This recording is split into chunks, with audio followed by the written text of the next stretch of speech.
Hello everyone. हाल ही में अफ्रीकी देश गाम्बिया में महिला जननांग विच्छेदन को हटाने की कोशिश के पश्चात संसद और परिवारों के मध्य यहां पर मतभेद शुरू हो गया है। इसको लेकर के यहां पर बहस यह है कि क्या गाम्बिया महिला जननांग विच्छेदन, जिसे हम खतना भी कहते हैं, कि वो हटाने वाला है। देखा जाए अगर ये ऐसा करता है तो विश्व का ये पहला ऐसा देश बन जाएगा जिसने खतना व्यवस्था को पहले यहां पर अवैध घोषित किया और अब इसे वैध बनाने की मुहिम करा रहा है। आज हम यहाँ पर इस टॉपिक को और भी समझने का प्रयास करेंगे कि मुस्लिम समाज में मुस्लिम महिलाओं के साथ खतना की व्यवस्था क्या है, ये किस तरीके से कार्य करती है, इसे लागू करने को लेकर के क्या नियम और कायदे कानून हैं, वैश्विक स्तर पर इसको लेकर के क्या व्यवस्था है, और इससे अलग अलग मुद्दों, चरणों और प्रक्रियाओं को थोड़ा सा समझने का प्रयास करते हैं। भारत में लेकर के इसको क्या व्यवस्था है, ये भी यहाँ पे जानने का प्रयास करेंगे। सबसे पहले देखिए यहाँ पे जो चर्चा का विषय है, न्यूज़ में यहाँ पर देख सकते हैं, द प्रिंट में यहाँ पर आया भी है। Gambia bid to unban FGM divides families and parliament, यानी कि हाल ही में जो अफ्रीका देश गाम्बिया है वहाँ पर महिला जननांग विच्छेदन को हटाने की कोशिश शुरू हो चुकी है। इसके कारण परिवार जो हैं और संसद के मध्य यहाँ पर मतभेद शुरू हुए हैं।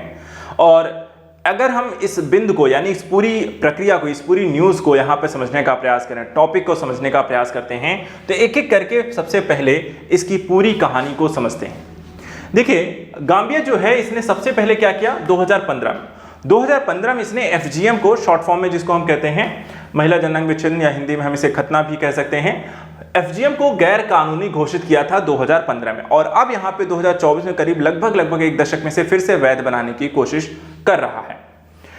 इसको गाम्बिया के भूतपूर्व तानाशाह याह्या जामेह ने पारित किया था, और जब पारित किया गया था तब उन्होंने कहा था कि बहुसंख्यक धर्म इस्लाम में इसकी यहाँ पे जरूरत नहीं है। लेकिन जो वर्तमान समय की संसद है अब इस प्रतिबंध को यहाँ पे हटाने का प्रयास कर रही है, और इसको लेकर के काफी यहाँ पे समर्थन भी लोगों को मिल रहा है। संसद जो है इस प्रतिबंध को हटाने के लिए 24 जुलाई को यहाँ पर अंतिम मतदान कराने वाली है, और अगर यहाँ पर उनके पक्ष में होता है तो इसे पूरी कानूनी वैध बना दिया जाएगा और इसे यहाँ पे लागू किया जाएगा। और अगर यह प्रतिबंध हट जाता है तो FGM जो है अब गैर कानूनी गाम्बिया में नहीं रह जाएगा 24 जुलाई के बाद। और अगर ये ऐसा हो जाता है तो गाम्बिया विश्व का पहला ऐसा देश होगा जिसने पहले इसे गैर कानूनी घोषित किया और अब इसे यहाँ पर ये वैध बनाने की भी कोशिश कर रहा है। आइए यहाँ पे समझते हैं कि महिला जननांग विच्छेदन या FGM, या हम कह सकते हैं खतना, होता क्या है और इसको लेकर के किस तरीके की यहाँ पे प्रक्रियाएं होती हैं। तो देखिए, WHO के अनुसार जो खतना होता है वो 4 तरीके का होता है, और ये चारों जो तरीके हैं वो कुछ इस तरीके से हैं। ठीक है, सबसे पहले देखिए, जो पहला है यहाँ पर आपको टाइप 1, टाइप 2, टाइप 3, टाइप 4, 4 तरीके के हैं। जो WHO ने इसे 4 तरीके के यहाँ पे परिभाषित किया है। जो टाइप 1 होता है ये भारत में भी होता है। टाइप 1 के तहत देखा जाए तो भारत में दाऊदी बोहरा मुस्लिम समुदाय में टाइप 1 खतना यहाँ पर किया जाता है। टाइप 1 का खतना जो है, इसमें वजाइना के क्लिटोरिस हुड को एक तीखे ब्लेड से यहाँ पर आपको अलग कर दिया जाता है। तो यहाँ पर एक व्यवस्था जो है आपको देखने को मिलती है, जो क्लिटोरिस पार्ट होता है उसे काट कर आपको अलग कर दिया जाता है। दूसरी जो यहाँ पर आपको व्यवस्था है जिसको हम टाइप 2 कहते हैं, यहाँ पर आप देख सकते हैं टाइप 2 के अंतर्गत क्लिटोरिस हुड के साथ ही लेबिया माइनोरा यानी कि वजाइना के अंदरूनी लेयर को भी देखा जाए तो आपको कट कर दिया जाता है, और यहाँ पर आपको ये उससे भी ज्यादा यहाँ पर देखा जाए तो दर्दकारी है, तो ये टाइप 2 होता है। टाइप 3 यहाँ पर देखा जाए तो यहाँ पर आप देख सकते हैं एक्सटर्नल जेनिटाइल को काटकर वजाइना की यहाँ पर आपको सिलाई कर दी जाती है, और यूरिन और पीरियड ब्लीडिंग के लिए सिर्फ यहाँ पर आपको जगह छोड़ दी जाती है। उसके बाद टाइप 4 के अंतर्गत अगर हम देखें तो किसी पिन, ब्लेड या फिर कैंची से वजाइना को यहाँ पर एक कट लगा दिया जाता है, और इस तरीके से यहाँ पर आपको खतना जो होता है 4 तरीके का होता है WHO के अनुसार, जो विश्व में अलग अलग स्थितियों में अलग अलग तरीके का आपको देखने को मिलता है। तो इसी को यहाँ पर वैध और अवैध बनाने की एक मुहिम लगातार चल रही है, और गाम्बिया में यहाँ पर यही विषय चर्चा का है। अब आइए यहाँ पर देखते हैं इसके आगे की प्रक्रियाएं। देखिए, ये सभी जो प्रक्रियाएं जो संदर्भित हैं इसमें, तो इसके संदर्भ में चिकित्सक क्या कहते हैं, गैर चिकित्सीय है या चिकित्सीय है, इसको बारे में भी समझ लीजिए। गैर चिकित्सा कारणों से महिला के बाहरी जननांग को आंशिक या पूर्ण रूप से यहाँ पर हटाया जाता है। यह महिला जननांग अंगों को अन्य चोट यहाँ पर पहुंचाई जाती है, यह सबसे अधिक देखा जाए 6वां स्तर से लेकर 15 वर्ष की आयु के बीच की छोटी लड़कियों पर यहाँ पर ज़्यादा किया जाता है। यानी कि जो व्यवस्था है, जो खतना है, वो बहुत छोटी उम्र में ही यहाँ पर कर दिया जाता है। 15 वर्ष तक की लड़कियों के साथ ये किया जाता है। FGM लड़कियों और महिलाओं को किस प्रकार के लिए यहाँ पे जोखिमपूर्ण है, यानी कि क्या ये बहुत समस्याकारी हो सकता है, क्या इससे उनकी जान को खतरा हो सकता है, या किसी प्रकार की अन्य समस्याएं इससे उत्पन्न हो सकती हैं, अब उसे यहाँ पे समझते हैं। देखिए WHO क्या कहता है। WHO के बाद जो यहाँ पर बताता है इसके बारे में कि खतना करवाने के बाद लंबे समय तक इन परेशानियों को आपको झेलना पड़ सकता है। क्या क्या? यूरिनरी ट्रैक का इन्फेक्शन, जैसे पेशाब करने में लगातार आपको दर्द होना, वजाइना में देखा जाए तो आपको इन्फेक्शन हो सकता है, या फिर माहवारी में यहाँ पर परेशानी हो सकती है पीरियड्स के दौरान, बच्चे के जन्म के वक्त यहाँ पर आपको हो सकता है दिक्कत हो, और सेक्स के दौरान भी यहाँ पर आपको परेशानी हो सकती है। इसके अलावा आपको डिप्रेशन में जा सकते हैं और एंजाइटी हो सकती है, स्ट्रेस डिसऑर्डर जैसी समस्याएं भी यहाँ पर आपको देखने को मिल सकती है। यानी कि कई अलग अलग तरीके की समस्याएं यहाँ पर आपको इसके कारण देखने को मिल सकती हैं। अन्य स्थिति को भी यहाँ पे समझ लेते हैं। देखिए, इससे किसी प्रकार का कोई स्वास्थ्य लाभ नहीं होता है। अगर यहाँ पर कोई तर्क वितर्क दिया जाता है कि क्या यहाँ पे स्वास्थ्य संबंधी चीजें यहाँ पर इससे अच्छी हो जाती हैं, तो यहाँ पर WHO कहता है ऐसा नहीं है। इसके कारण उल्टा देखा जाए गंभीर और दीर्घकालिक आपको उल्टा जटिलताएं ही यहाँ पर उत्पन्न होती हैं। इसमें तत्काल स्वास्थ्य जोखिम भी शामिल है, जैसे रक्तस्राव बहुत ज्यादा हो सकता है, सदमा लग सकता है, संक्रमण की समस्याएं हो सकती हैं, HIV संक्रमण हो सकता है, मूत्र प्रतिधारण हो सकता है, गंभीर यहाँ पर देखा है दर्द भी हो सकता है, और देखा है तो मौत भी यहाँ पर आपको हो सकती है। इसमें लड़कियां जो होती हैं दीर्घावधि तक चिंता और अवसाद की भावना से भी यहाँ पर ग्रस्त हो सकती हैं। साथ ही वयस्क होने पर लड़कियों में बांझपन या प्रसव के दौरान यहाँ पे जटिलताएं होने की भी संभावना इसमें लगातार बनी रहती है। इसमें प्रसवोत्तर रक्तस्राव, मृत शिशु का जन्म होना, नवजात शिशु की समय से पहले ही मृत्यु हो जाना जैसी समस्याएं भी देखने को मिल सकती है। यानी कि कई स्तर पर कई अलग अलग तरीके की जटिलताएं यहाँ पर इसमें विद्यमान है। तो चलिए बात करते हैं कि FGM अभी भी प्रचलित क्यों है, इसको बंद क्यों नहीं किया जा रहा है, इसको फिर से जहां बंद है वहां ओपन क्यों किया है, वापस से वैध बनाने की कोशिश क्यों हो रही है।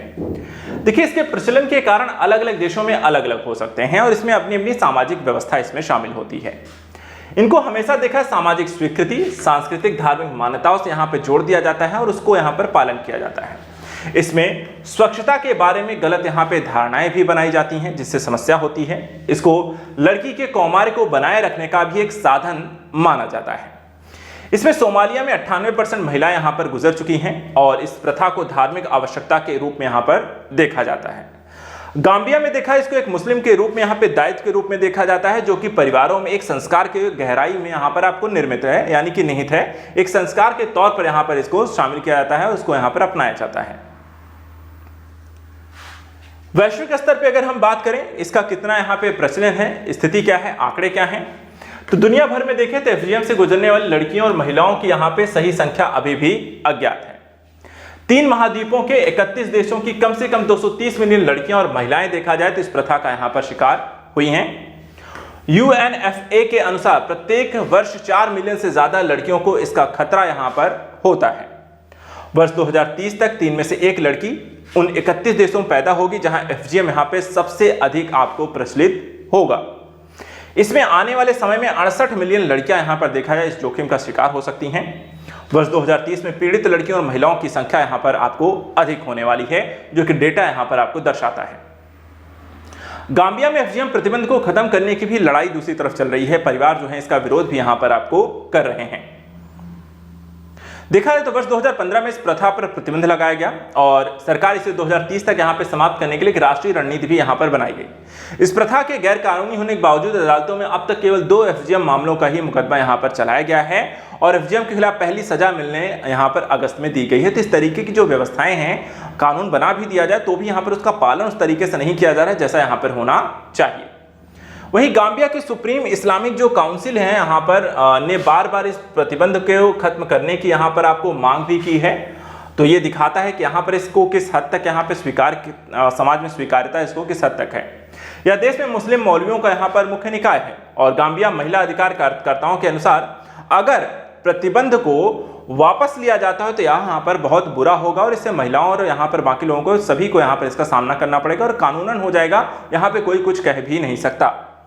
मानवाधिकार संगठनों ने यह भी चेतावनी दी है कि प्रतिबंध को खत्म करना गांबिया की ओर से मानवाधिकारों का यहाँ पर घोर उल्लंघन होगा, यानी कि एक तरीके से विरोध जो है यहाँ पर मानवाधिकारों के द्वारा के तहत भी किया जा रहा है, समाज के द्वारा भी किया है, परिवारों के द्वारा भी इसको लेकर के किया जा रहा है।